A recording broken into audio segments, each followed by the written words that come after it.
Près d'1 millier de morts, des crimes de guerre et des crimes contre l'humanité. Le bilan dressé par Amnesty sur les violences en Centrafrique est sans appel.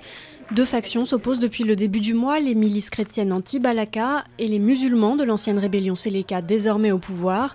À Bangui, les forces françaises continuent leurs opérations de désarmement des deux parties.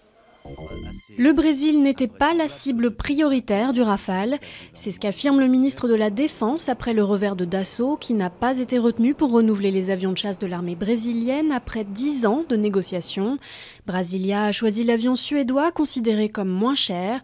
Cap désormais sur l'Inde et les pays du Golfe, où Jean-Yves Le Drian espère bientôt des résultats. Le sentiment d'insécurité progresse chez les Français. 53% d'entre eux jugent que la délinquance est l'un des 3 problèmes les plus préoccupants de la société, selon une enquête publiée aujourd'hui.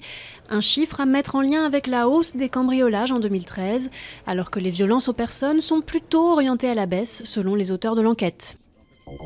Les dirigeants européens se retrouvent à Bruxelles pour un sommet qui s'ouvre sous de bons auspices. Leurs ministres des Finances ont en effet avancé sur le projet d'union bancaire hier soir, en se mettant d'accord sur la façon de régler le sort des banques en faillite dans la zone euro.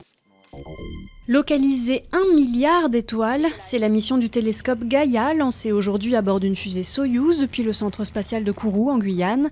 Pendant les 5 prochaines années, Gaïa sera positionné à 1,5 milliard de kilomètres de la Terre pour réaliser une sorte d'atlas en 3D de la Voie lactée.